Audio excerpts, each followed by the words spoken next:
las obras nuestras, ¿no? Sino obras hechas en Cristo. O sea, el gobierno de Cristo, ese es el lugar. Ya. Pues es como un tratadito pequeño. Todavía no se ha citado, ¿no? Marcos 6, 3, 5 segundos. Mi hermano Jaime, ya lo extrañábamos. Bueno, ya, mi hermano. ¿Tiene Esperancita? Marcos 6.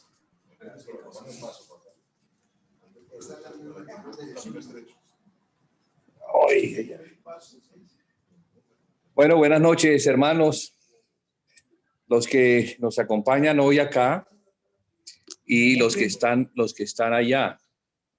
A ver, yo miro. La hermana Esperanza. Buenas noches. La hermana Estela. Buenas noches. Buenas noches, mi hermana. Y el hermano Jaime, y me imagino que estás allí con Gloria. Bueno. Entonces los saludamos desde Cali, Colombia, y los invitamos para estar atentos a nuestra primera reunión del día viernes. Cambiamos la reunión del lunes para el viernes en virtud de que algunos hermanos están tomando el curso de la escuela de tesoros cristianos. Entonces,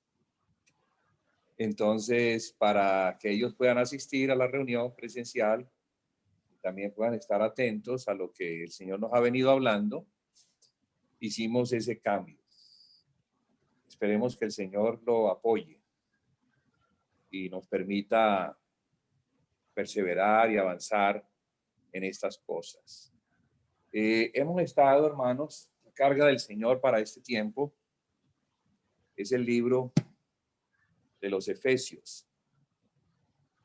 Hemos salido de hablar del libro de Hebreos, de una parte del libro de Hebreos que nos enseñaba la importancia de madurar. Entonces leíamos el final del capítulo 5 y el principio del capítulo 6, donde se hace una exhortación. La exhortación es que habiendo tenido tanto tiempo en el Señor, debían de ser maestros, mas no eran maestros, sino que eran niños. Y los niños necesitan de leche espiritual. Por lo tanto, allí es donde se habla de la necesidad de volver a poner el fundamento, como si eso fuera posible. Pero también podemos ver que la iglesia hoy en día necesita ser establecida sobre un fundamento. Porque ese fundamento, que es Cristo, es el que permite que la iglesia pueda edificarse. Esta edificación de la iglesia se hace con la participación de todos los miembros. En otras palabras, según lo que la Biblia nos muestra, edificar es reunir todas las cosas que Cristo ganó en la cruz del Calvario. Cristo nos ganó a nosotros y debemos reunirnos en Él. Para reunirnos en Él, entonces tenemos su cuerpo. El cuerpo es como el Espíritu le hace ver al apóstol Pablo cómo es que fuimos puestos en Cristo. ¿Sí? Así como el cuerpo humano está conformado de muchos miembros y todos los miembros trabajan para el bien común de la cabeza, que es la que dirige. Asimismo, la iglesia conformada de muchos miembros debe trabajar para Cristo, que es la cabeza. Entonces, la epístola a los Efesios, que es la que hemos estado mencionando, nos muestra todos estos detalles. En los últimos compartires, estuvimos hablando del capítulo 1. El capítulo 1 que voy a hacer un resumen para que volvamos otra vez como a entrar en la temática, estemos alineados con el espíritu y asimismo podamos continuar con el resto de los capítulos, que son 6 capítulos. La epístola a los Efesios es una epístola muy importante para nosotros que somos la iglesia. Conocerla, comprenderla, digerirla y vivirla, que es lo más importante. Entonces, la Biblia nos enseña que todas las cosas nos han sido dadas. Dios nos las ha dado por medio de Cristo. Las inescrutables riquezas. Inescrutables, fíjese la palabra que se usa. O sea, riquezas insondables,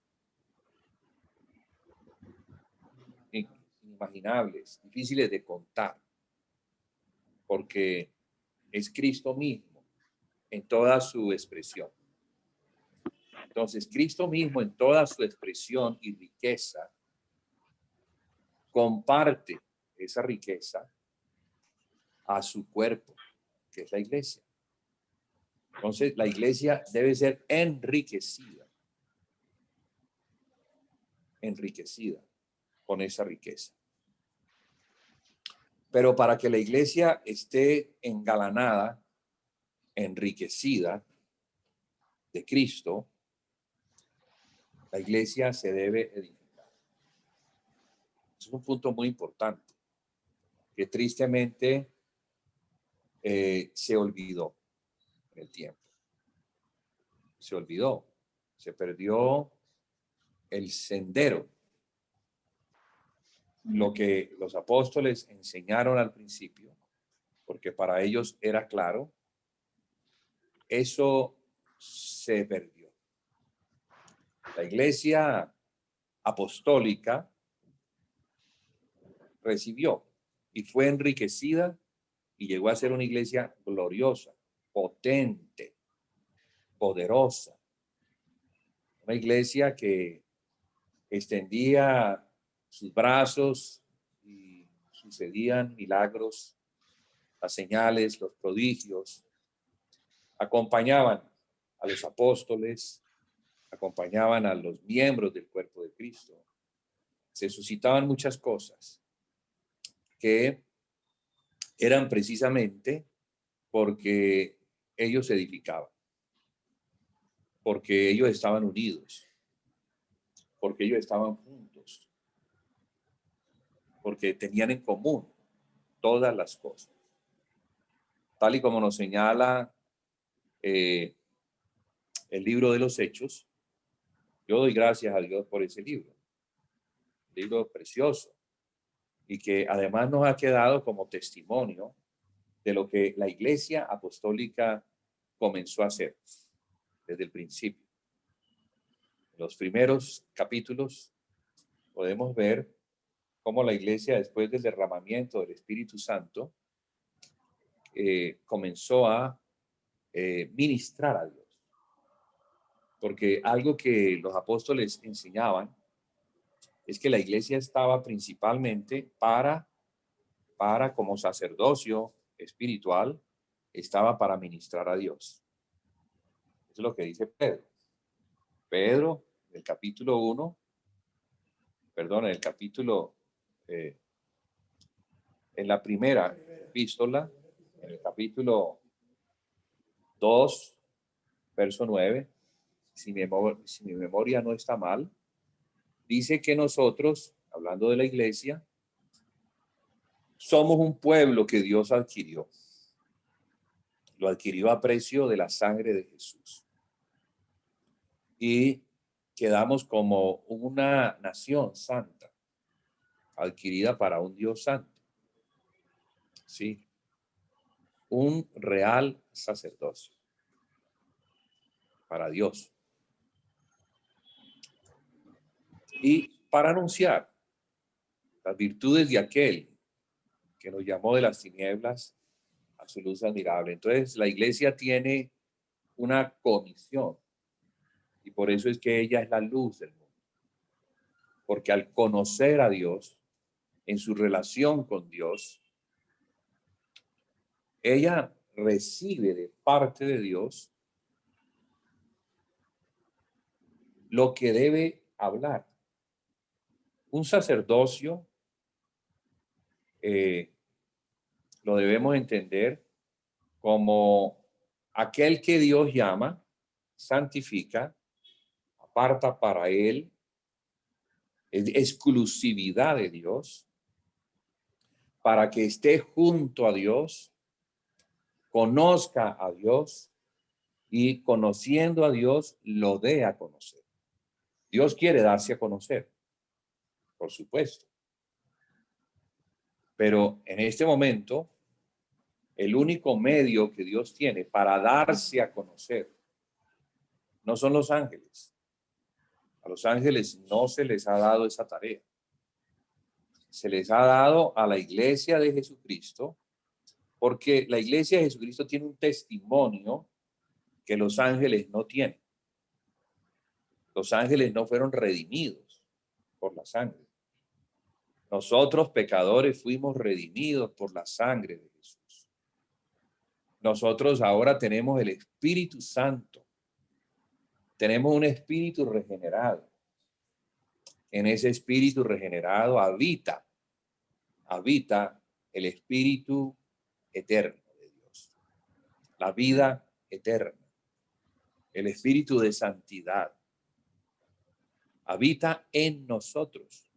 Fíjese qué importante es.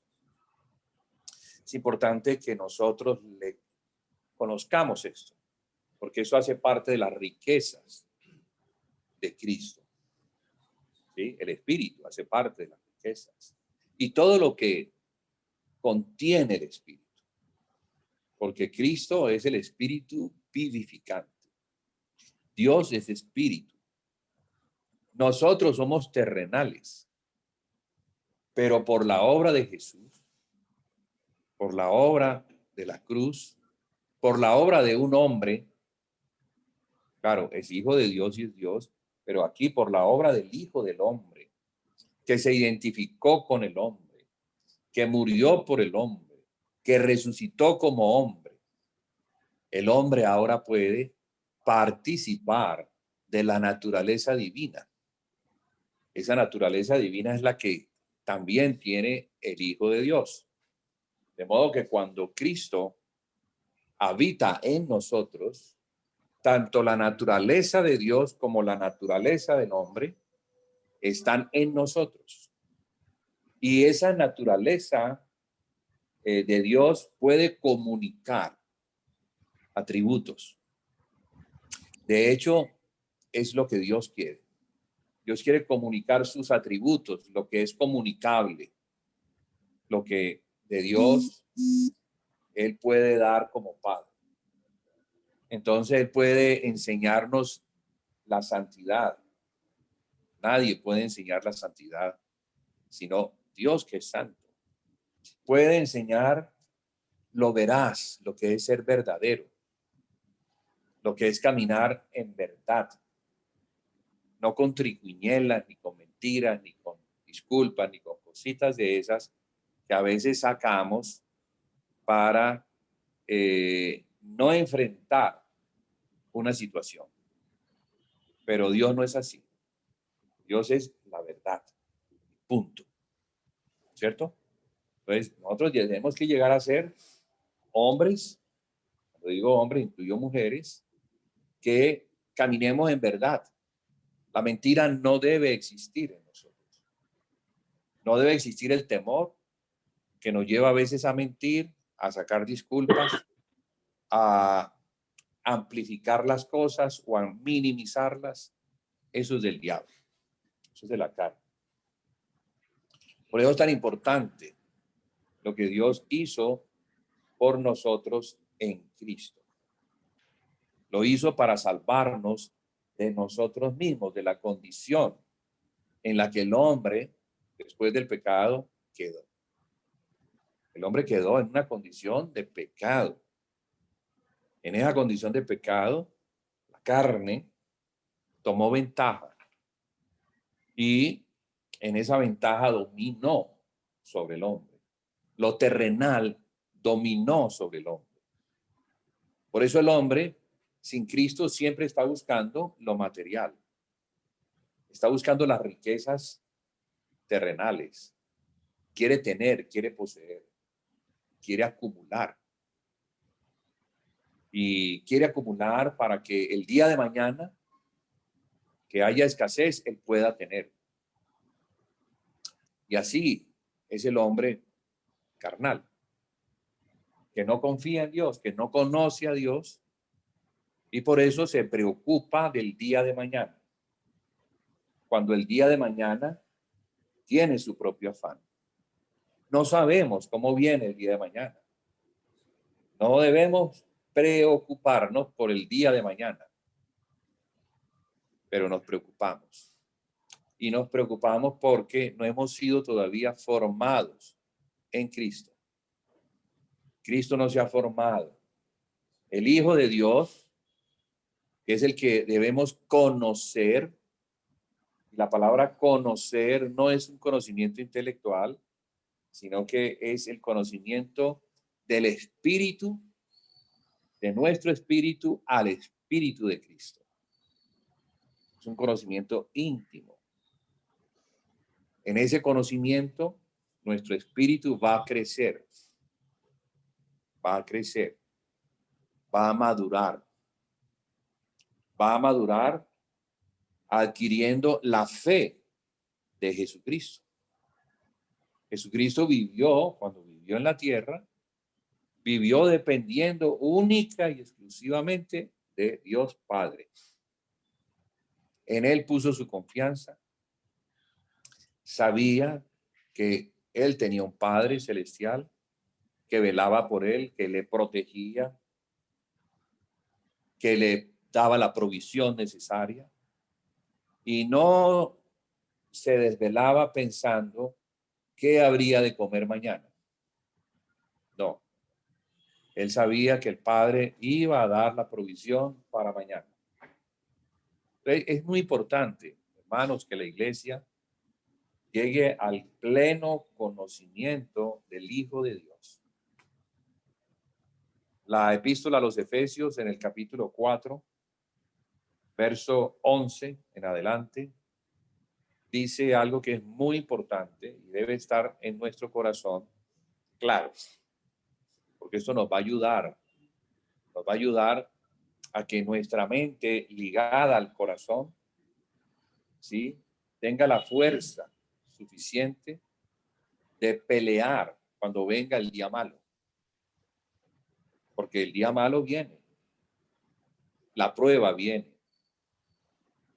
De hecho, vivimos en medio de dificultades que debemos ir pasando en Cristo. Si no las pasamos, entonces el Padre nos va a volver a poner en esa dificultad. Y seguiremos entonces en las mismas dificultades hasta que aprendamos a confiar en Cristo, a confiar, a tener la fe de Jesucristo. Porque si no la tenemos, hermanos, somos cristianos falsos. Estamos dando un testimonio de dientes para afuera, pero de corazón no estamos viviendo lo que estamos hablando o a quienes les estamos hablando. Y muchas veces nuestro hablar no tiene éxitos. No conquistamos a nadie para Cristo. Porque no se trata de aprender el evangelio de memoria en una escuela. No se trata de eso. Yo puedo aprenderme las 4 leyes espirituales, salir a predicarle a la gente y no convertirse en nadie. Ser un experto en las 4 leyes espirituales. Pero ¿qué es lo que pasa? El evangelio es el poder de Dios. Es el poder de Dios que debe ser llevado por testigos fieles que han vivido antes han vivido antes las pruebas y las han pasado. Cuando ellos van y predican, ¿cuál es el enemigo? ¿Quién es el que impide que los incrédulos a ellos les resplandezca el evangelio? Satanás. O sea, Satanás es el que ha vendado los ojos de los incrédulos para que no les resplandezca el evangelio. Entonces, ese enemigo es el que hay que vencer. En otras palabras, si los incrédulos no creen, es porque tienen una venda. La tienen. Si esa venda no es quitada, entonces ellos no van a ver el evangelio. El evangelio es como una proyección que le permite al que oye ver a Cristo. Verse él, ver su condición caída, pecaminosa, necesitada, y ver un Salvador que murió en la cruz. Cuando esa persona puede ver eso, entonces acepta a Cristo. Porque para él es claro que no hay sino un Salvador de su condición. Pero si no puede verlo, entonces no va a aceptar el evangelio. Y no lo va a poder ver porque la venda está en sus ojos. Y la venda, ¿quién la tiene? Satanás, que se ríe de nosotros cuando predicamos las 4 leyes espirituales. ¿Entiende? Eso, ¿dónde está? ¿Por qué yo digo eso? En Apocalipsis capítulo 12, vemos, a Juan se le muestra una visión. En esa visión, él ve primero a una mujer en los cielos, vestida del sol. Tiene una corona de 2 estrellas y tiene la luna bajo sus pies. Pero también ve un dragón al lado, como mirando a la mujer, atentamente. Otra cosa que se me olvidó decir es que la mujer está encinta y está con dolores de parto. O sea, está a punto de dar a luz. Y como está a punto de dar a luz, el dragón está atento, porque quiere devorar el hijo tan pronto nazca. No quiere permitir que ese hijo nazca, porque él sabe, por la profecía de Génesis 3:15, que ese hijo, que es la simiente de la mujer, va a poner su cabeza bajo sus pies. O sea, lo va a derrotar. ¿Correcto? O sea, hay que vencer a la serpiente. Hay que vencerla para que algo ocurra. Y esto está relacionado con una salvación, la salvación de un pueblo. Y ese pueblo es la mujer. Ese pueblo es la mujer y esa mujer es Israel. Es Israel. No, es el Israel terrenal. Claro. Es el Israel que tiene un padre que se llama Jacob, que dio 12 hijos, y esos 12 hijos conforman el pueblo de Israel terrenal. Es el Israel terrenal que aún no acepta que Jesús es el Salvador de ellos. Y fíjese qué dice la profecía, que ese Salvador es hijo de ellos, porque ellos son Israel. Ellos son la mujer. María, como representante de esa mujer, una mujer judía, dio a luz a Jesús. Y Jesús murió en la cruz y derrotó a la serpiente. Y al derrotar a la serpiente, permitió que en el nuevo pacto, que es por la sangre, se abrieran las puertas de la salvación de todos los pueblos. O sea, todos los pueblos iban a ser salvos por medio del evangelio. El evangelio es mostrar la necesidad de un Salvador, o sea, mostrar la condición pecaminosa y mostrar a un Salvador que es Cristo.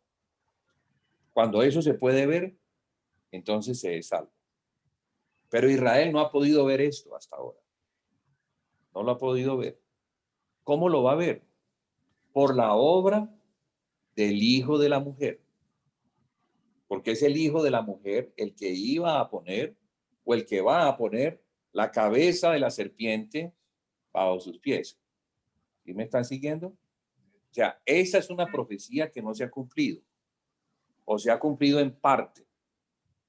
Porque se cumplió en parte cuando Jesús, que es el hijo natural de la mujer, murió en la cruz. Pero hay un hijo espiritual. Porque Apocalipsis está hablando de algo que es espiritual. Claro, dijiste el Israel espiritual.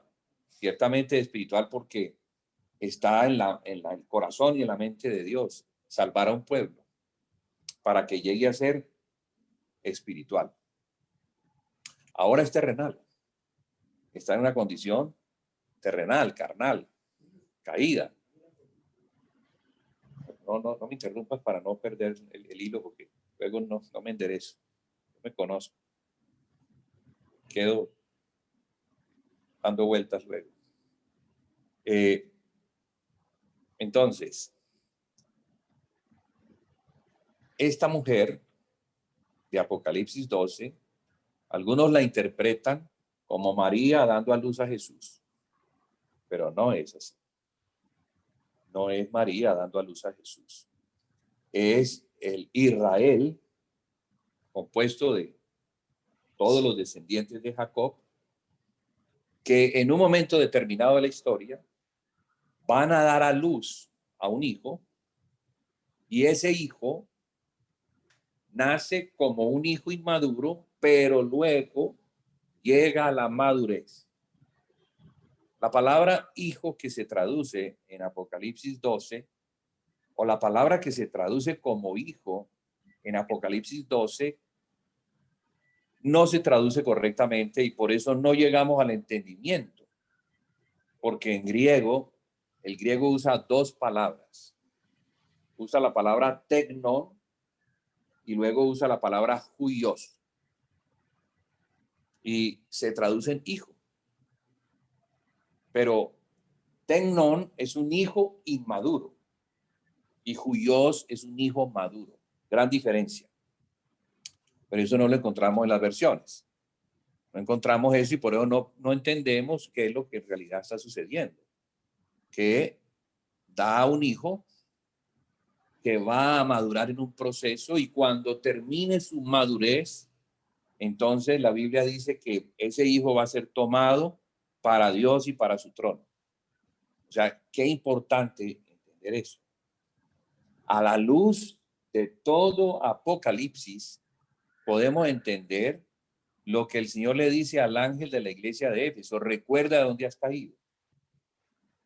Porque está hablando de una posición de autoridad, el trono. Efesios 2 dice que en la resurrección fuimos llevados por Cristo y sentados juntamente con Él en los lugares celestiales. Cristo está sentado y está sentado en un trono. Y en ese trono Él está sobre principados y potestades. O sea, Él tiene autoridad en el cielo y en la tierra. Pero Cristo está ligado a un cuerpo. Y ese cuerpo es importante para Cristo. Porque si ese cuerpo no madura, entonces lo que Cristo quiere hacer por medio de ese cuerpo no lo va a poder hacer.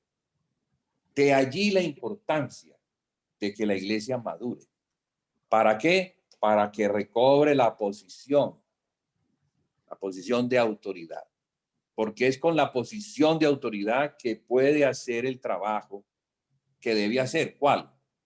Poner la serpiente bajo sus pies. ¿Sí? Mire, Cristo es la cabeza de todo principado y toda autoridad. La iglesia es su cuerpo. Y si es su cuerpo, en ese cuerpo están los pies.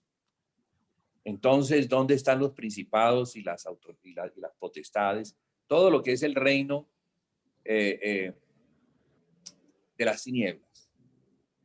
¿En qué parte está? ¿En qué posición? Bajo los pies de Cristo en la iglesia. En la iglesia. Entonces, sigue mostrando Apocalipsis 12.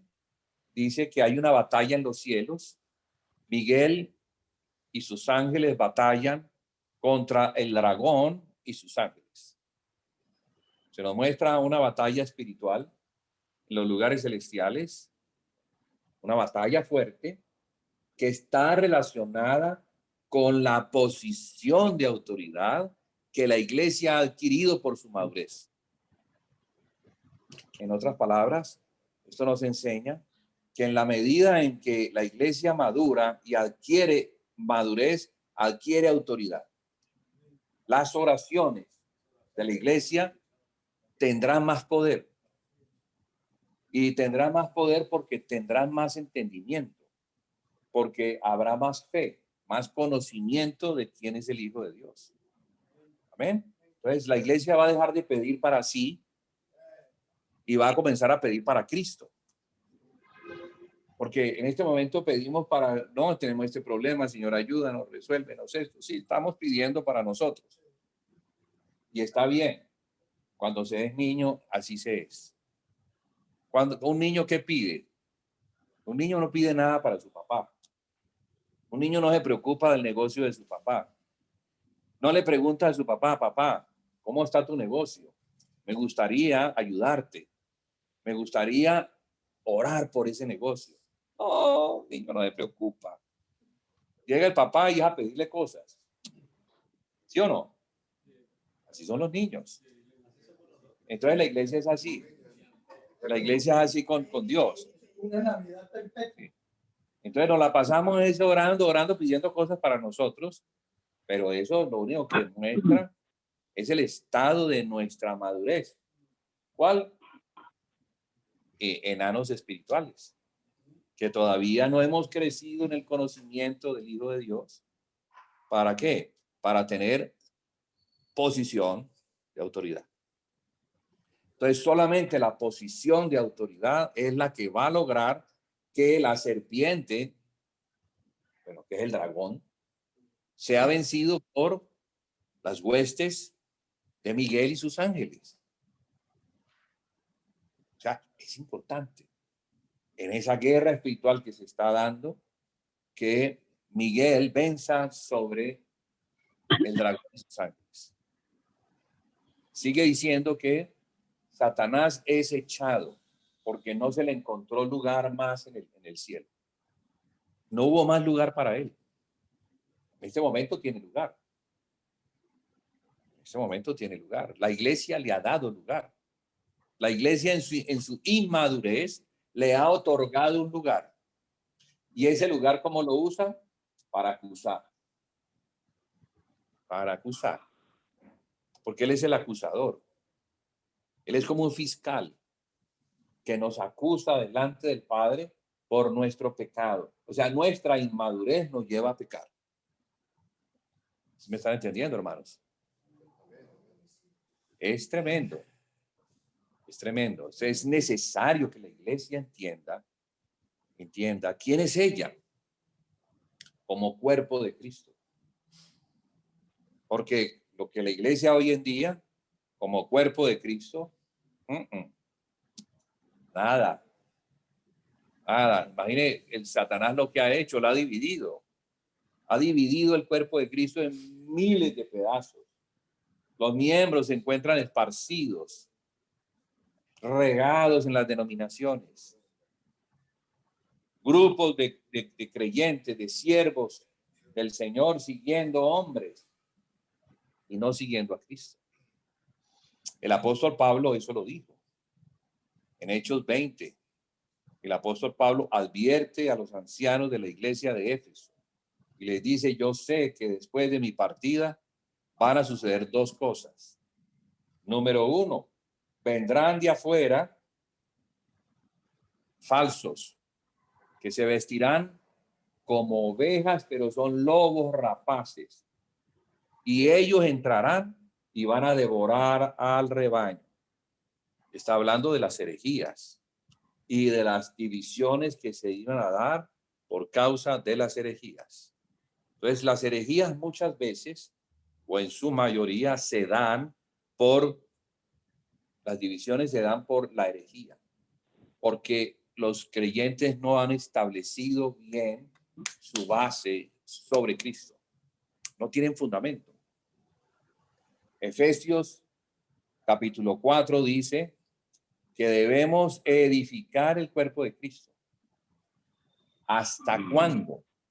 Hasta que lleguemos a la unidad de la fe y del conocimiento del Hijo de Dios, a la estatura del varón perfecto, a la plenitud de Cristo, para que ya no seamos como niños fluctuantes que se dejan arrastrar por las herejías. Entonces, ¿qué es lo que muestra el apóstol? Que las herejías arrastraron a los santos. Los arrastraron. ¿Por qué? Porque no edificaron. Entonces, ¿qué es lo que tenemos hoy en día? Una iglesia que no entiende. Primero, no sabe lo que es. Cuando no se sabe lo que es, no trabaja para lo que es. El apóstol Pablo oraba para que el Padre nos diera espíritu de sabiduría y de revelación en el conocimiento de Él. ¿En el conocimiento de quién? De Cristo. ¿Para qué? Para que entendiéramos a qué fuimos llamados y qué es lo que hay en cada santo. ¿Qué hay en cada santo? Porque los santos tienen las riquezas de Cristo. Tú tienes algo, tú tienes algo, tú tienes algo, tú tienes algo. En mí no está la totalidad. La totalidad está en todos. Pero si esos son esparcidos, ¿en dónde están las riquezas? Esparcidas. ¿Qué es la edificación? Traer lo que está en cada santo, juntarlo, ponerlo en la posición en la que Cristo lo ha puesto para que exprese a Cristo. De otra manera, no puede expresar a Cristo. La iglesia no puede expresar a Cristo. O sea, eso es un estado de inmadurez, de carnalidad. La iglesia debe crecer. Lo que nos muestra Apocalipsis es que en alguna parte de la tierra esa experiencia se va a dar. Porque Apocalipsis es un libro profético. De modo que si muestra que la mujer va a dar un hijo varón y ese hijo varón va a crecer hasta llegar a la madurez, o sea, llegar a ser un hijo huyos que va a ser tomado para Dios y para su trono, y esto no es el rapto, esto habla de reposicionar aquella posición en la que se encontraba, que perdió por causa de dejar el primer amor. Esto debemos verlo conectado. Apocalipsis es un libro que todo está conectado. Entonces, los dos, capítulo 2 y capítulo 3, nos muestran la condición de la iglesia, qué sucedió con la iglesia, y el resto de los capítulos nos muestran lo que Cristo está haciendo para recobrar a la iglesia. Y la recobra en Filadelfia, porque el resto de las iglesias están batallando por causa de haber abandonado, haber dejado el primer amor. Ya hemos hablado sobre eso, ¿verdad? Pero valdría la pena volver a pasar por allí, hacer un repaso, para que cada vez nos quede más claro. ¿Sí? El Señor Jesús le dice al ángel de la iglesia de Éfeso, recuerda de dónde has caído. Recuerda de dónde has caído. Mira, recuerda de dónde has caído. Y ve y haz las primeras obras. Arrepiéntete.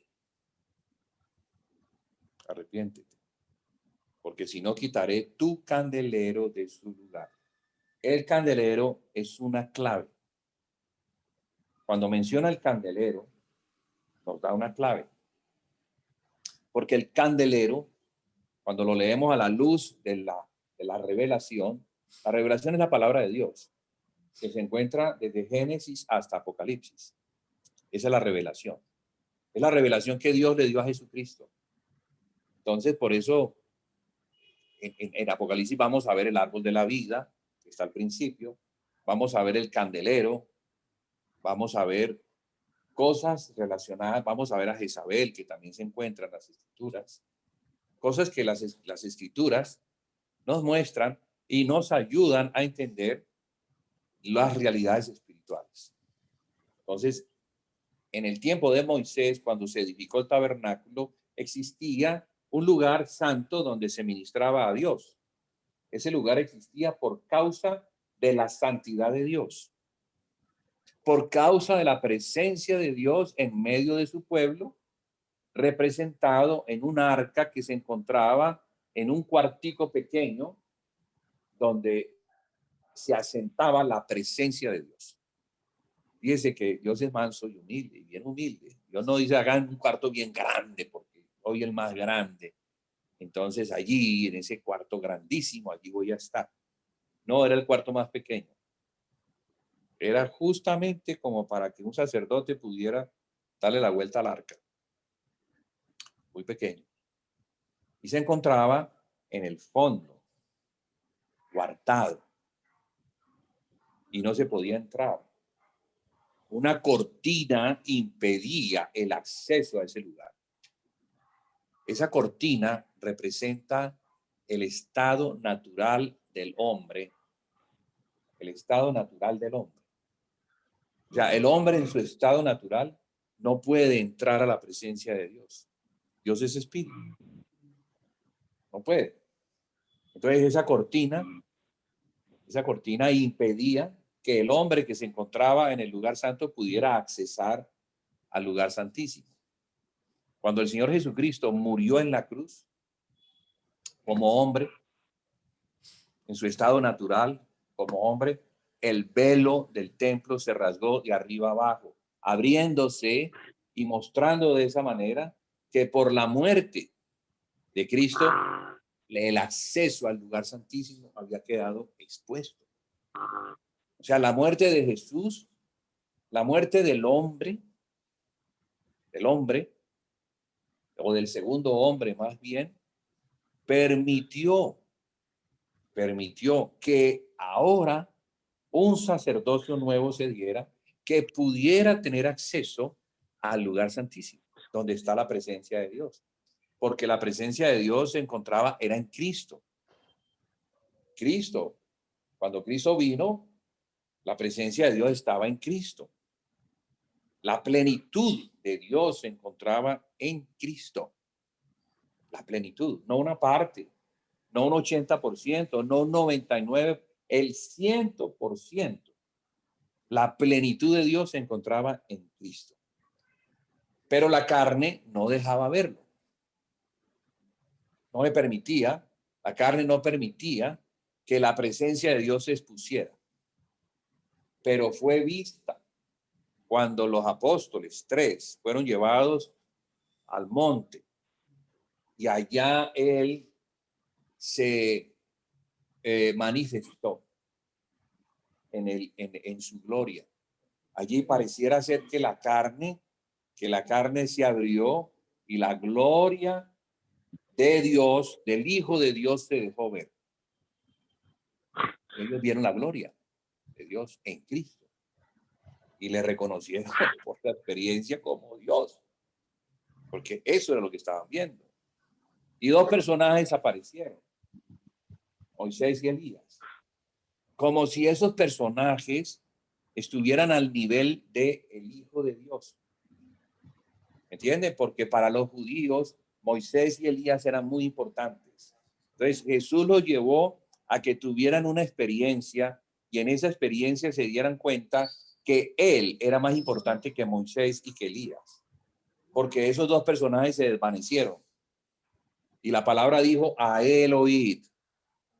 O sea, no oigan a Moisés, no oigan a los profetas, porque él, lo que él les diga, encierra todo lo que es la ley y los profetas.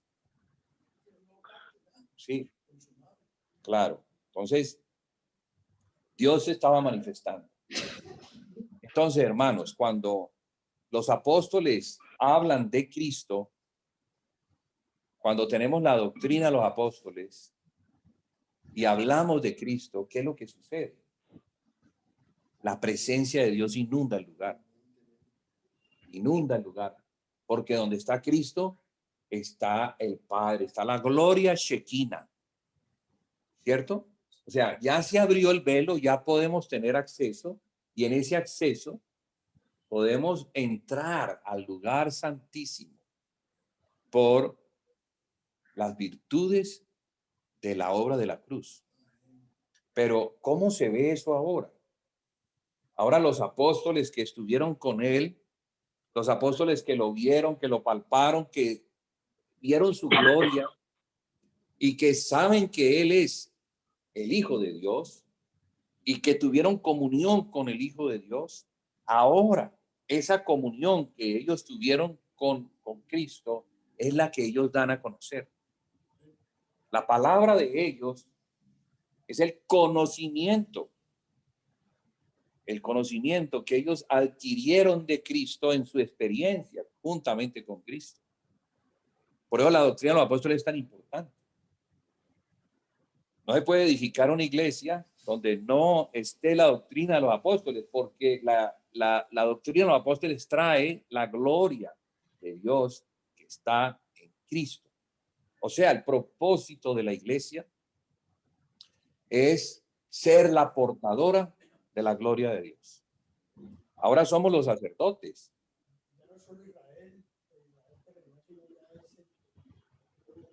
Claro. Sí. Sí. Ese es el capítulo 2. Es lo que vamos a ver más tardecito. Cuando ya Pablo comienza a mostrar la iglesia, ya termina el capítulo 1, luego entra el capítulo 2. En el capítulo 2, él va a mostrar detalles relacionados con la iglesia. Pero no entremos todavía allí.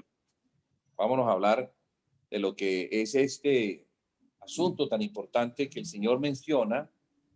Le menciona al ángel de la iglesia de Éfeso: quitaré el candelero de su lugar si no te arrepientes.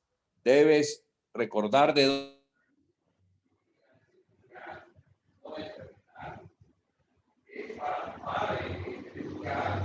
dónde has caído, la posición celestial. Ahora estás haciendo un servicio que no es para mi Padre. Descendiste a los lugares terrenales y estás sirviendo lo que es terrenal.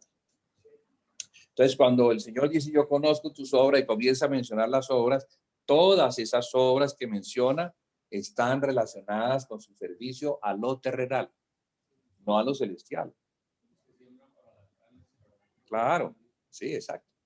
Entonces, esa amonestación tan importante que para nosotros es de vital importancia, porque nos muestra cuál es la prioridad, qué es lo que para Dios es prioritario, o para Cristo más bien. Para Cristo la prioridad es su Padre. Él vino a cumplirle al Padre. Vino a morir en obediencia al Padre para darle al Padre lo que el Padre quería, que quería tener más hijos como Cristo. Hijos obedientes, hijos santos, hijos entendidos, hijos sacerdotes que pudieran ministrarle a él en los lugares celestiales. Entonces hay una posición celestial a la cual llegamos por medio del Espíritu que tenemos. No terrenalmente, no en la carne. En la carne estamos en lo terrenal, pero en el Espíritu estamos en la posición celestial. Y eso se adquiere por el conocimiento del Hijo de Dios. Por eso la iglesia debe edificarse hasta que llegue ese conocimiento. Entonces hay un proceso de edificación en el cual todos, absolutamente todos, juntamente, al ser reunidos, al ser enseñados, al entender que somos sacerdotes para Dios, debemos entonces reunirnos para la gloria y la alabanza de Dios. ¿Sí? O sea, nosotros no nos reunimos para nosotros. Es que muchas veces, no, hoy tengo pereza de ir. No, es que hoy voy a amanecer como con la chiripiorca. ¿Y quién te ha dicho a ti? ¿Quién te ha dicho a ti que tú te perteneces.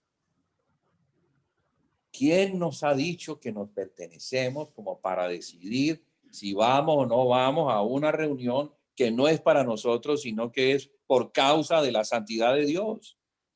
Porque a las reuniones vamos para conformar el cuerpo de Cristo y para en el cuerpo de Cristo, juntamente con Cristo, el sumo sacerdote, adoremos al Padre. Eso es lo que estamos haciendo. O sea, la iglesia cumple su propósito cuando entiende, cuando madura, cuando todos, absolutamente todos los santos de una localidad entienden que no le pertenecen a ningún hombre, sino que le pertenecen es a Cristo, para que en Cristo podamos todos adorar al Padre. Pero mientras que eso no se dé, entonces la iglesia estará hablando de otras cosas y cosas terrenales, cosas que nos interesan, cosas que son para nuestra vida, para nuestra mejor vida aquí en la tierra, ignorando que nuestra mejor vida aquí en la tierra ya fue otorgada en la cruz. Ya esas cosas que nosotros no podemos lograr, Cristo las logró por nosotros en la cruz del Calvario. Ya las logró.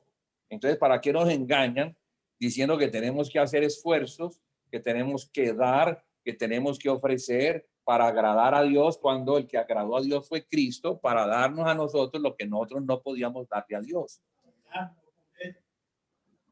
Claro, pura la ley. Los judaizantes que no entendían la obra de Cristo, no tenían revelación de la obra de Cristo, entonces enseñaban que los gentiles tenían que circuncidar y seguir a Moisés para ser salvos. Fíjense, qué cosa tan tenaz. Hace 2000 años esto se discutió en el concilio de Jerusalén, primer concilio que se realizó para tratar el tema de los gentiles, porque había un asunto que a Pablo le preocupaba, y es que Pablo entendía, pero los judaizantes no entendían. Entonces él edificaba, ponía fundamento. Imagínense esa situación. Como apóstol ponía un fundamento, dejaba a los santos sobre ese fundamento. Llegaban los judaizantes y destruían el fundamento, y quedaban los santos sin fundamento, porque se les estaba enseñando otra cosa. Entonces ya no estaban siguiendo a Jesús por la fe, sino que ahora tenían que seguir por las obras de la carne, por las obras de la ley. Pues ahí no se puede. O sea, Moisés es más importante que Jesús, pues. Cuando ya ellos supieron que Él es a quien hay que oír. No es que no oigamos a Moisés, sí, Moisés tiene cosas muy interesantes, pero hay uno que es mayor, que es superior, ¿sí? Que estuvo en el tiempo de Moisés, le reveló a Moisés, pero ahora tenemos la plenitud. Ahora tenemos una revelación que Dios trae más amplia, y la trae por medio de Cristo, el Hijo de Dios. Entonces el Padre se ha venido revelando a lo largo de la historia, y la revelación que trajo por medio de su Hijo es la plenitud. Es todo lo que necesitamos oír. Ya no hay más. Ya lo que Cristo habló es lo que hay que seguir. Porque lo que habló Cristo en la revelación del Padre para nosotros es lo que la iglesia espiritual debe hacer para mantener la posición. Si no hace conforme a lo que Cristo enseñó, la posición se pierde. Porque esa es una posición santa, a la cual se mantiene en obediencia a lo que Cristo enseñó. ¿Qué fue lo que Jesús les dijo a los apóstoles antes de irse? Bueno, toda autoridad me es dada en el cielo y en la tierra. ¿Entiendan lo que eso significa? Toda autoridad me es dada en el cielo y en la tierra. Lo que yo los voy a mandar a hacer, no se preocupen. No se preocupen de Satanás, porque yo tengo autoridad sobre todo en el cielo, hablando de asuntos espirituales, y también en la tierra. Yo tengo autoridad sobre los hombres. Entonces, esta comisión yo no se las podría dar a menos de que tuviera autoridad en el cielo y en la tierra, porque los estaría enviando a la muerte. Pero se las doy porque esto es lo más importante que hay. Esto es por lo que yo morí. Para que después de mi muerte, ustedes que ya me conocen y que ya han recibido todo lo que yo les he dado, lo den a conocer. Vayan a las naciones, prediquen el evangelio, hagan discípulos, los que oigan, los que crean y sean bautizados, ellos establezcanlos en la iglesia, establezcanlos como la iglesia de esa localidad y enséñenles a guardar todas las cosas que yo les he mandado. Bautícelos en el nombre del Padre y del Hijo y del Espíritu Santo, y yo estaré con ustedes todos los días hasta el fin del mundo. ¿Qué significa eso? Pero si ellos iban a morir, ¿cómo así que hasta el fin del mundo? Esta es una condición para la iglesia, para nosotros, porque el fin del mundo no ha llegado. Va a llegar, pero eso es lo que debemos hacer. La iglesia en sus ministerios, ella debe ir llevando el evangelio y enseñándole a los que creen, después de bautizarlos, enseñándoles las cosas que Cristo enseñó. Ese es el discipulado. Porque es en eso en lo que la iglesia va a estar firmemente fortalecida. Jesús envió al Espíritu Santo, ¿sí o no?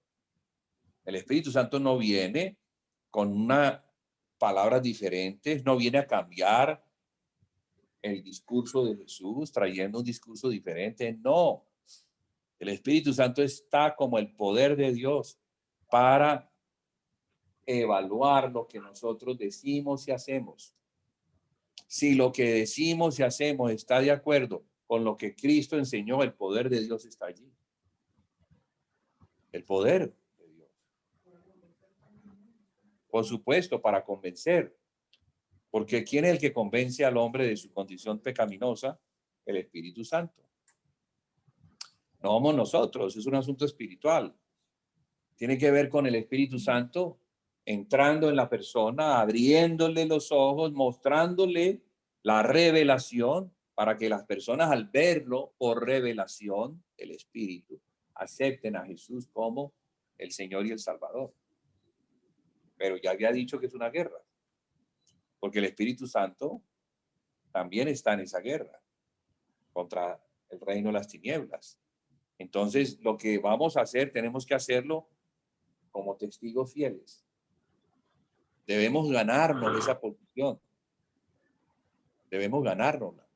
Esa posición no nos ha sido dada por gracia. ¿Qué nos fue dado por gracia?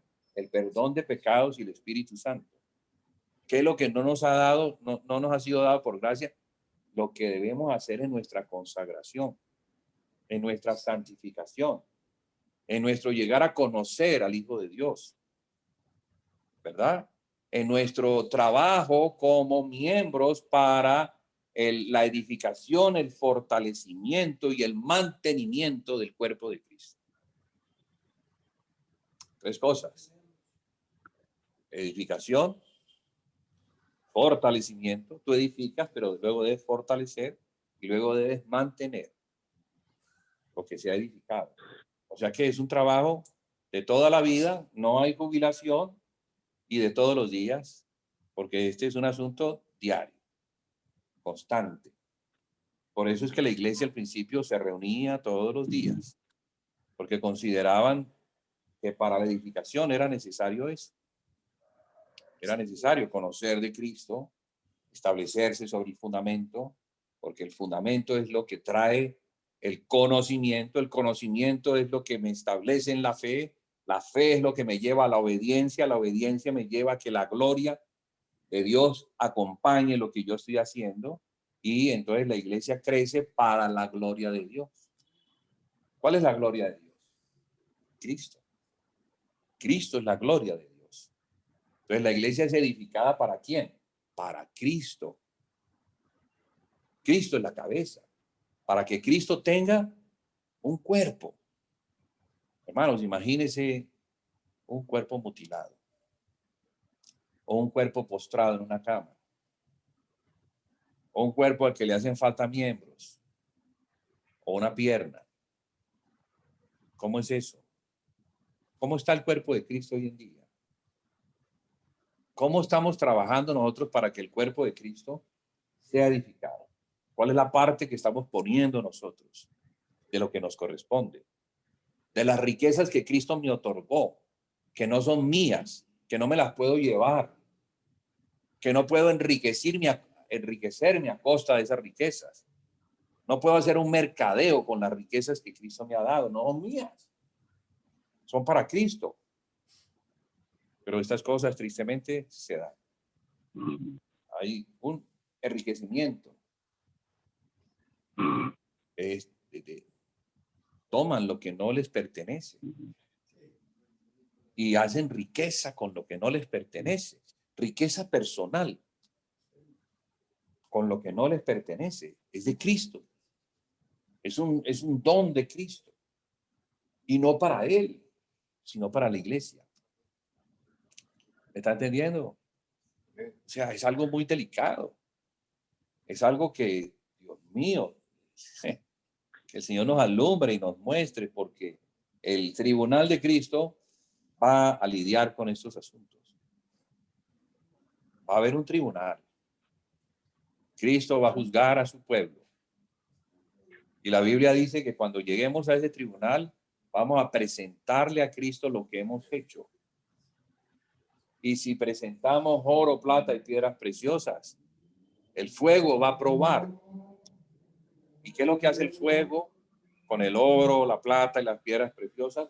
Nos refina. O sea, sale bellísimo. Pero si lo que le presentamos al Señor es madera, heno y hojarasca, y cae el fuego, ¿qué hace el fuego con eso? La ceniza, no queda nada. No queda ni una piedrita chiquitica de oro. Nada. Ceniza. Entonces hay pérdida. Todo lo que se hizo, los años en los que se trabajó, creyendo que se estaba haciendo algo para la gloria de Cristo, no era para la gloria de Cristo, era para la gloria nuestra. Porque la madera habla de la naturaleza humana. ¿El heno de qué habla? Pasto cortado que ya no tiene vida. La hojarasca, hojas que se han caído del árbol que no tienen vida. O sea, todo es muerto. Carne. Carne. Yo conozco tus obras, le dice el Señor al ángel de la iglesia de Éfeso. Carne. Eso que estás haciendo es carne. Es terrenal. No es celestial. No es para mi Padre, es para ustedes.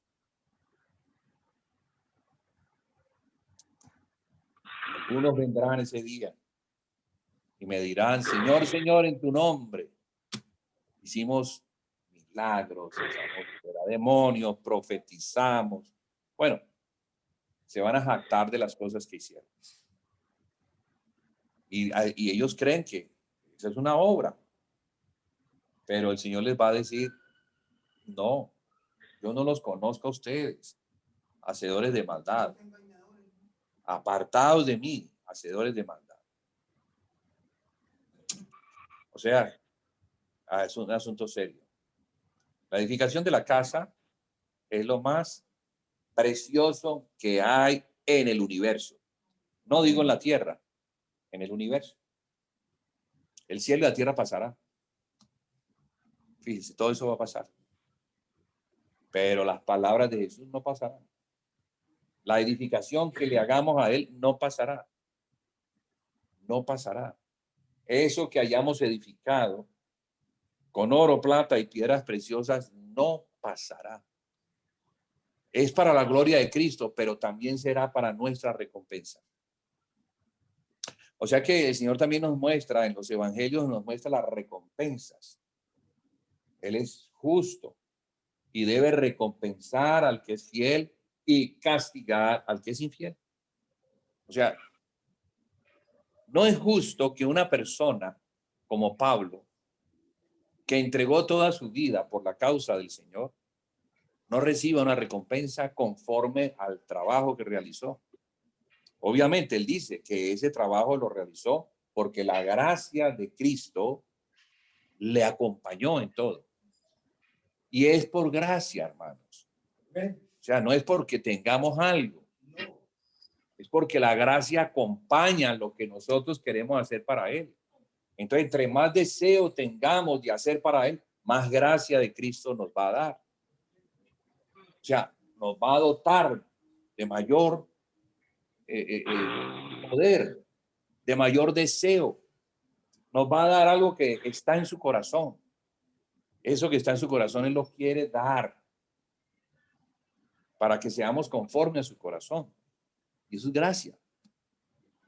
Eso no es de nosotros, no proviene de nosotros, proviene de Cristo. Pero Cristo lo da porque de verdad amamos a Cristo por encima de todo. Amamos la obra de Cristo por encima de cualquier cosa. Eso lo consideramos superior a todo. Y estamos dispuestos a dejarlo todo por seguir la causa de Cristo. Esos fueron sus discípulos. Sus discípulos lo dejaron todo. Señor, lo hemos dejado todo para seguirte a ti. ¿Vimos esa experiencia o no? ¿No los llamó acaso a que lo siguieran? Pedro estaba pescando, de eso ganaba su sustento. Pedro, ven y sígueme. Señor, te voy a seguir, claro, tú eres el Mesías, ¿cómo no te voy a seguir? Luego recapacita, pero yo sí lo sigo. Entonces, ¿quién sostiene a mi esposa y a mi suegra? Pero no, yo te sigo. Yo no sé, yo confío en que algo sucederá. Pero luego de queja y dice, Señor, te hemos seguido. Lo hemos dejado todo. ¿Vale la pena? ¿Vale la pena dejarlo todo por seguir a Cristo? ¿Qué dice él? Bueno, el que deje una cosita por mi causa, recibirá en esta vida 100 veces más. Y en la otra, la vida eterna. ¿Sí? Eso lo está diciendo Jesús. El que deje, recibirá 100 veces más en esta vida. Hermano, esas son palabras del que dice que es la verdad, que no puede mentir, que no nos va a engañar. Palabras que hay que tomarlas y recibirlas por la fe y decir, tú lo dijiste, Señor. Yo me amparo en tu palabra. Tu palabra es la protección de lo que yo hago. Mi consagración hacia ti es total, porque he considerado, después de mirar, qué es lo que en realidad vale la pena. ¿Qué hace la gente de este mundo? ¿Para quién vive? Póngase a ver, examine. Amigos, familiares, ¿qué hacen? ¿Qué hacen? Unos están estudiando porque quieren salir preparados para luego salir a conseguir un puesto y ese puesto, bueno, cada vez los salarios son más bajitos. O sea, lidiar con un mundo que se opone, que es cada vez más esclavista, pero la gente engañada trabaja para ese esclavista. Ese esclavista es el diablo. Y cada vez el diablo ha tomado más fuerza. Cada vez el mundo está más esclavizado por Satanás. Claro, usa los grandes poderes, las grandes corporaciones, los bancos que quieren ser cada vez más ricos y dejarnos a nosotros cada vez más pobres. Entonces, para eso está trabajando la gente. Para eso trabajan.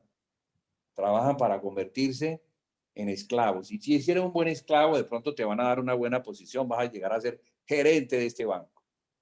Y si sigues sirviendo a Satanás, bien, entonces vas a ser el gerente de toda la corporación. Claro, el hombre, como un pavo, orgulloso, fama, fortuna, todo. Se muere y perdió su alma.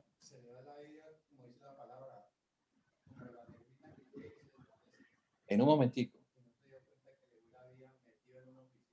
Exactamente. Entonces, no, para mí hace rato eso es claro. Lo tengo claro, lo tengo claro. Sí. Bueno, yo soy arquitecto, digo, soy arquitecto, aunque ya prácticamente nadie sabe que lo soy, nadie me contrata. Hace mucho tiempo comencé a darme cuenta que el Señor me fue retirando. Porque antes me daba, los contratos llegaban, tenía oficina, sí, claro. Era un arquitecto que tenía, bueno, algún tipo de fama. No fui muy famoso, no me interesa. En ese tiempo tal vez me interesaba, ahora no. Y pues a la gente la enganchan de acuerdo a la fama.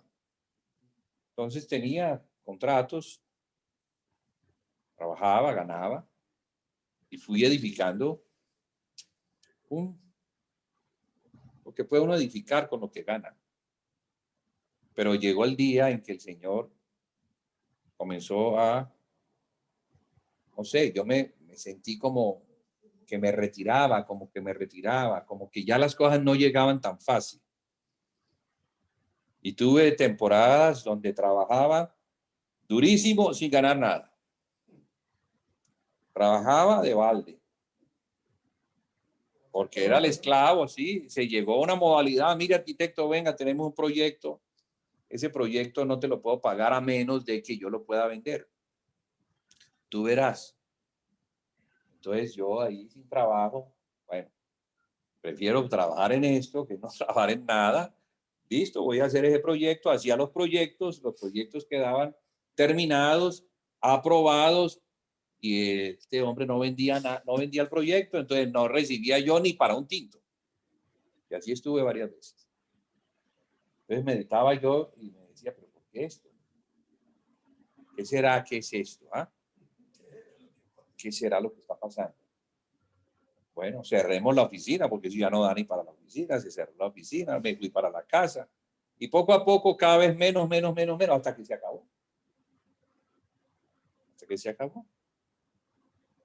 Entonces, por ahí alguien me dice, pero es que vos llevas 20 años sentado. Yo no llevo 20 años sentado en una actividad diferente.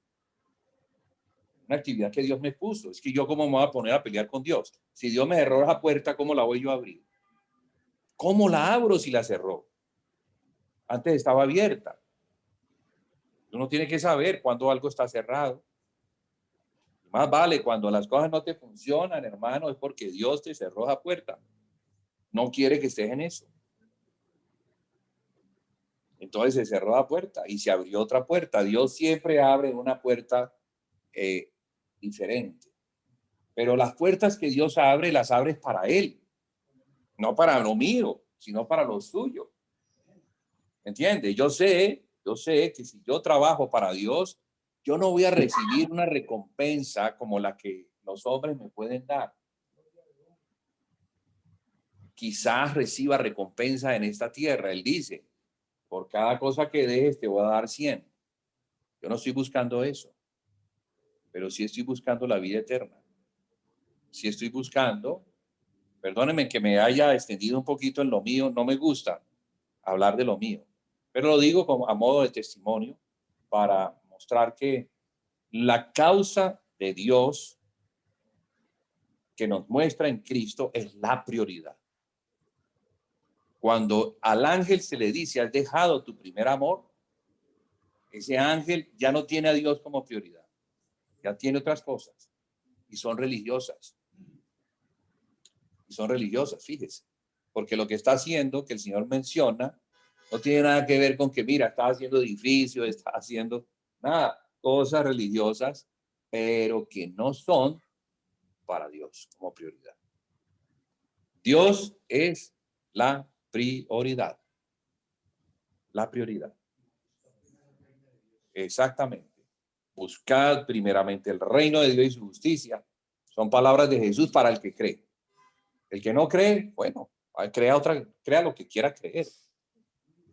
Pero, si hermano, tú has decidido ser cristiano, sea un cristiano fiel. Créele a Cristo. La Biblia es la palabra de Cristo. Hay que creerla. Porque si no creemos en la Biblia, ¿a quién le vamos a creer?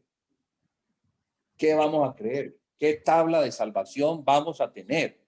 ¿En dónde nos vamos a apoyar? Sí, sí, exacto. ¿Cuál va a ser nuestra confianza? ¿De dónde va a venir nuestra paz? ¿De dónde va a venir nuestro? Mire, sé que el Señor dice, yo haré que tu alma descanse. Si tú traes tu carga, si tú estás trabajado y cansado y pones a los pies míos tu carga, yo la voy a tomar y te voy a dar la mía. ¿Sí me entiende? Mire lo que Jesús está diciendo. Mire lo que está diciendo. Tráeme todo ese oficio que te carga, que es terrenal, entrégamelo. Yo te voy a dar un oficio celestial que no te va a cargar. Sí, no te va a cargar porque mi gracia te va a acompañar. ¿Y sabes qué? Hallaréis descanso para vuestras almas. No hay una persona que pueda dormir como un bebé que aquella que sirve a Cristo. Su mente no está llena de... Es que un regalo, eso hace parte de las riquezas de Cristo.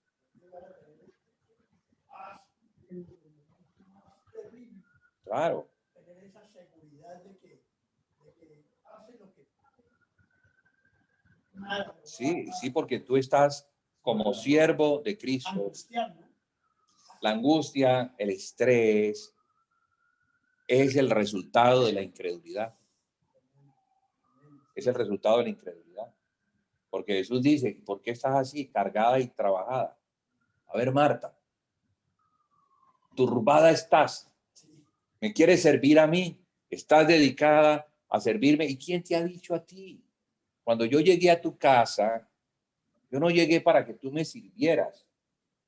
Yo vine para servirte a ti. Pero tú estás dedicada a servirme a mí y al servirme a mí no estás atendiendo lo que yo te quiero decir. En cambio, mira a tu hermana, está a mis pies. Ella se llevará la mejor parte. Ella será bendecida por lo que ha oído y tú que no has oído seguirás cargada con tu trabajo. Dos clases de creyentes. ¿Sí? María, que adora. Marta, que hace lo que ella cree que debe hacer para Cristo. Y Cristo le dice, no, no, no, no. ¿Quién te ha dicho que lo hagas? Ah, no, no, no, es que hay personas que tienen esa obsesión que no pueden descansar en el Señor.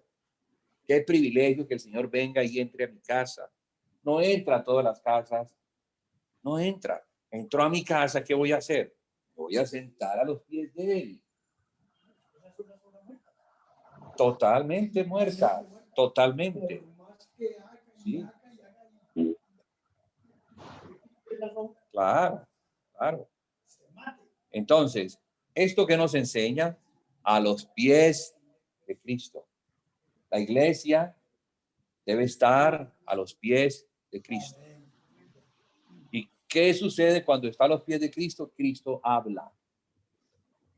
Y Cristo con su hablar nos limpia, nos libera, nos santifica, nos establece, nos bendice y salimos llenos del Espíritu Santo. Porque es que fuimos creados para oír a Dios y Dios nos habla por medio de su Hijo a la iglesia para que la iglesia que ha oído vaya y le habla a otros de lo que ha oído. ¿Cierto? Entonces a otros ya se les puede hablar porque Cristo me habló, porque le he podido conocer, he podido palpar su corazón, su sentir, lo que él ama, porque lo que él hablaba, lo hablaba desde su corazón. Y las personas podían sentir que era lo que él amaba. Ese evangelio del reino tiene que ver con lo que Cristo ama. Ama. ¿Y qué es lo que él ama? Servir al Padre. Esa es su comida, hacer la voluntad de Dios. Eso era lo que permitía que Cristo viviera tan relajado y se moviera con tanto poder y pudiera decirle al centurión, tu siervo está sano, vete, tranquilo. O sea, mucha autoridad que Cristo enseña para que la iglesia aprenda y la iglesia igual que Cristo actúa. Claro, igual.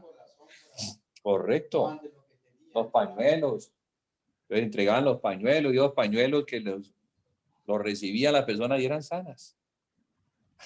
Bueno, vamos a dejar allí, hermanos.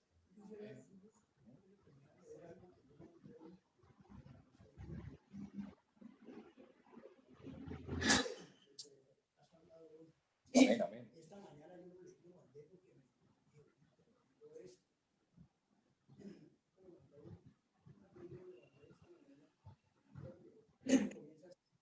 Duro para que quede grabado. Cuando ustedes hagan todo lo que se les ha ordenado, debe decir, no somos más que siervos sin mérito alguno, solo hemos cumplido con nuestro deber. Si haces todas estas cosas buenas, todavía estás haciendo lo que Jesús te ha dicho que hagas. El Señor Jesús les estaba enseñando a cumplir con su deber antes que pudieran comenzar a hacer grandes cosas por su cuenta. La fe se fortalece, se arraiga a través de errores, pruebas, tentaciones y experiencias. Hacia aquí, para que se vea bien aquí. Yo voy acá a hacer un asunto. Bueno, para poder cerrar la reunión. La fe se fortalece, se arraiga a través de errores, pruebas, tentaciones y experiencias que se viven, porque esa fe debe ser probada por fuego. Los fariseos pasaban la mayor parte del día rezando y haciendo el trabajo del templo, porque los discípulos le estaban pidiendo al Señor Jesús nos permite tener más fe que los fariseos, porque ellos decían, pero no lo hacían.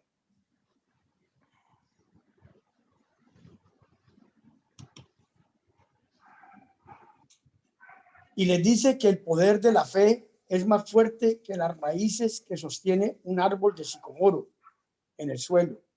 Y si tuvieran una fe que aunque comenzó siendo pequeña, debería crecer hasta que fuera miles de veces mayor, para que pudieran obedecerle como Señor y no como Salvador.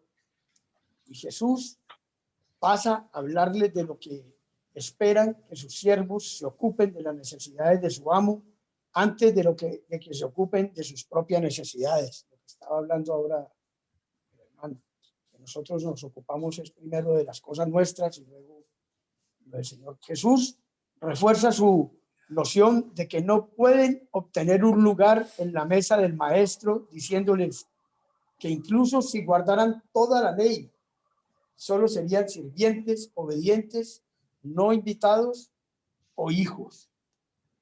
No podemos ganar fe o un lugar en la mesa del maestro a punta de rezos o buenas obras. Los discípulos con razón piden que se les dé fe porque reconocen la necesidad de la gracia para hacer todas las cosas, aún orar, perdonar y obedecer. La esencia del cristianismo es nuestra fe, confianza, entre paréntesis, en Jesús. Los discípulos sabían por experiencia personal de vivir con Jesús lo importante que es una fe viva.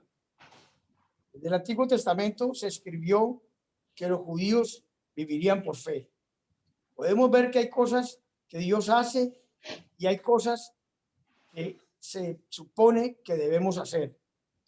Romanos 10:17, entonces, la fe viene al oír y al oír por la palabra de Dios. Juan 6:44, nadie puede venir a mí excepto el Padre que me envió lo trae. Hebreos 12:2, mirando a Jesús, el autor y consumador de nuestra fe.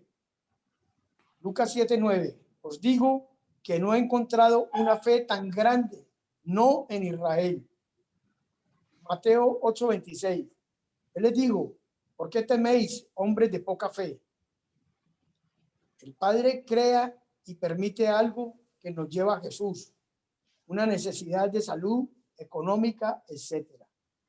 Cuando escuchamos de Jesús, quien es la verdad, encontramos fe, aquello en lo que podemos confiar. La fe se puede medir como grande o pequeña humanamente. Si bien Jesús origina nuestra fe y la completa, debemos pensar en lo que debemos hacer para fortalecer nuestra fe cada día. Sí, esto es lo que comenzamos a hablar al principio de la reunión, de las obras, del obrar. Y a veces nuestras obras son en la carne. Y obramos y hacemos como hacían los fariseos, que hacían cantidades de cosas, Marta. Pero el Señor quiere es que nuestras obras sean en Él y para Él, como decía el hermano Julián, para Dios, no son para nosotros, no son para agradar al mundo, no son para agradar a los hombres, no son para agradar al ojo, sino para agradar a Dios. Y esas obras verdaderamente no son obras externas para estar haciendo obras que vean los hombres, sino ese orar es un orar para Dios, donde nos va a llevar al perder nuestra vida, nos va a llevar a disminuir de nosotros, a menguar, a humillarnos, a agachar la cabeza, a rendirnos a los pies del Señor. Ese es el obrar que Dios quiere. Nosotros nunca vamos a tener a Dios como deudor de nosotros, jamás. Siempre vamos a tener que agradecerle. Nunca, por más que queramos y más obremos, vamos a tener a Dios como deudor, que Él nos deba. Nunca nos va a deber, porque siempre Él nos dará más gracia. O sea, más gracia, Él siempre es el que nos va a dar la gracia. O sea, nosotros lo único que tenemos que hacer es agradecerle a Dios y estar agradecidos con Dios y darle gracias.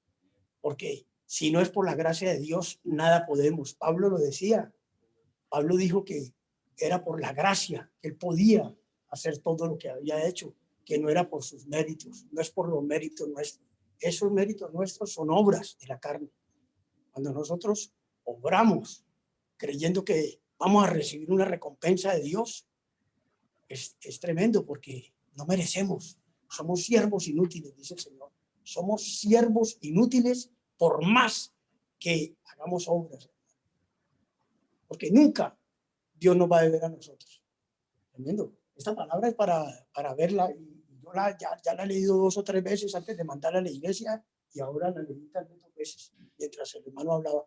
Me parece esta palabra que acaba de dar el hermano y esta palabra me parece que complementa y tiene que ver con todo esto, mi hermano. Bueno, gracias, Padre.